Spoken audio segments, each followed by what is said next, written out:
Hello students, welcome to online study of standard fifth. विषय हिंदी, पाठ 5। Revision video के अंतर्गत आज हम एक बूंद कविता का पुनरावर्तन करेंगे।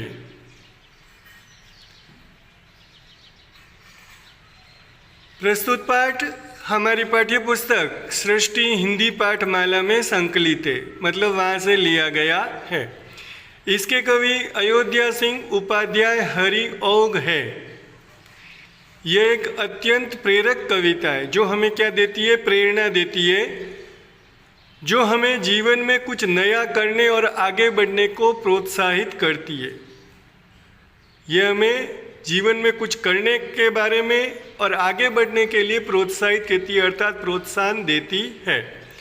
अकेलेपन को लेकर मनुष्य सशंकित रहता है, मतलब उसे चिंता बनी रहती है। जब मनुष्य अकेला रहता है तो उसे कई शंकाएं घिरे रहती है, किंतु सीप में गिरकर मोती बनने वाली बूंद की तरह उसका भाग्य भी उसे सफलता की ओर ले जा सकता है। जब चुपचाप बैठी हुई सीप उसके मुंह में बरसात की बूंद आके गिर जाती है तो उसका भाग्य भी उसे सफलता की ओर ले जाता है, क्योंकि मोती की कीमत होती है। मनुष्य का भाग्य उसकी कीमत पर नहीं, किस्मत पर नहीं, बल्कि उसकी मेहनत व श्रम पर निर्भर करता है। मनुष्य अगर मेहनत करे और परिश्रम करे तो वह अपनी किस्मत को बदल सकता है, वह अपने भाग्य को बदल सकता है। जब तक व्यक्ति अपने लक्ष्य की ओर, लक्ष्य के लिए कदम आगे नहीं बढ़ेगा, जब तक वह स्वयं प्रयत्न नहीं करेगा, तब तक उसे लक्ष्य की प्राप्ति नहीं होगी, तब तक उसे कामयाबी हासिल नहीं होगी। कहने का मतलब है कि मनुष्य को प्रयत्न तो करना ही पड़ेगा, भाग्य के भरोसे रहने से कुछ नहीं है।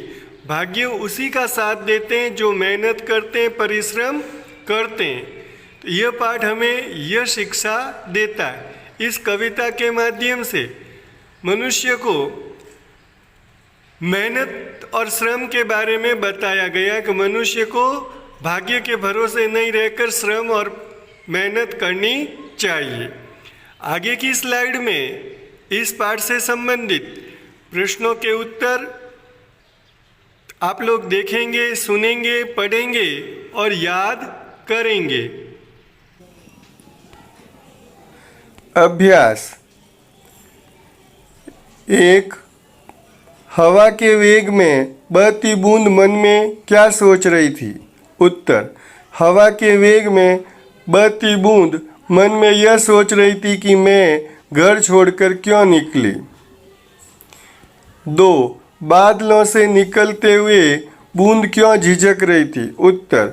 बादलों से निकलते हुए बूंद इसलिए झिझक रही थी कि मैं कहाँ जाकर गिरूंगी, बचूंगी या धूल में मिल जाऊंगी। 3। कविता के कवि का नाम बताइए। उत्तर। कविता के कवि का नाम अयोध्या सिंह उपाध्याय हरि ओघ है। 4। अकेली बूंद के साथ क्या हुआ? उत्तर। बादलों की गोद से निकलने के बाद बूंद ने सोचा कि मैं बचूंगी या धूल में मिल जाऊंगी या अंगारे पर गिरूंगी, कमल के फूल पर गिरूंगी। ऐसा सोचते सोचते बूंद सीप के मुंह में जा गिरी। 5। बूंद सीप के मुंह में जाकर क्या बन गई? उत्तर। बूंद सीप के मुंह में जाकर मोती बन गई। 6। इस कविता का भाव लिखिए। उत्तर। जब तक व्यक्ति अपने लक्ष्य की तरफ कदम नहीं बढ़ाएगा तब तक उसे सफलता की प्राप्ति नहीं होगी, कविता का भाव है। बहुवैकल्पिक प्रश्न, सही उत्तर चुनिए। 1। बूंद किसकी गोद से निकली? क। बादल की। ख। आसमान की। ग। सूर्य की। क। बादल की, इसके आगे बॉक्स बना हुआ है, उसमें राइट का निशान लगाना। 2। किसका मुंह खुला था? क। सीप का। ख। बादल का। ग समुद्री जीवों का। इसमें क के आगे जो बॉक्स सीप लिखा है उसके आगे बॉक्स बना, उसमें राइट का निशान लगाना। 3 अंत में बूंद क्या बनी? क मिट्टी, ख सोना, ग मोती। ग में मोती लिखा, उसके आगे बॉक्स बना, उसमें राइट का निशान लगाना है। ख कविता की पंक्तियां पूरा कीजिए। ज्यों निकलकर खाली जगह में यों कढ़ी। उत्तर ज्यों निकलकर बादलों की गोद से थी अभी एक बूंद कुछ आगे बढ़ी। सोचने फिर यही जी में लगी। आहा क्यों घर छोड़कर मैं यों कढ़ी। क इन शब्दों के तुकांत शब्द लिखिए। पानी, रानी, घर, वर, कढ़ी, चढ़ी, सूखा, रूखा या भूखा। ख वर्ण विच्छेद कीजिए। बादलों ब प्लस आ प्लस द प्लस अ प्लस ल प्लस ओंग।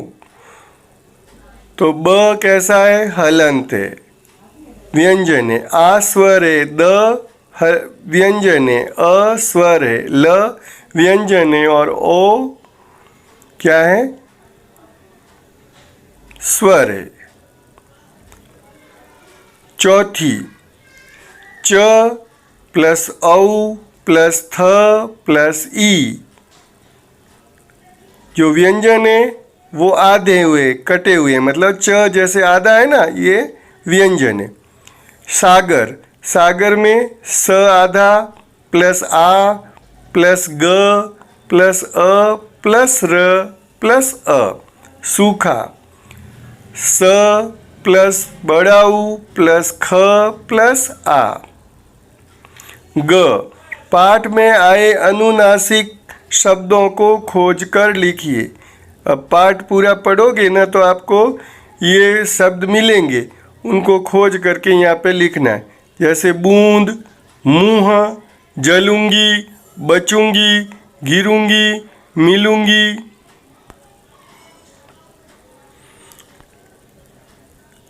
घ नीचे लिखे अनेकार्थी शब्दों के अलग अलग अर्थ समझकर उनके वाक्य अपनी कॉपी में लिखिए। तो पहला शब्द है जल। जल से जल के दो अर्थ है, जल जाना भी है और पानी भी है। लाल का रंग भी होता है और पुत्र या बेटा भी होता है। उत्तर उसका मतलब जवाब भी होता है और उत्तर का मतलब दिशा भी होता है। हार, हार का दो अर्थ निकलते हैं, आभूषण भी है और पराजय।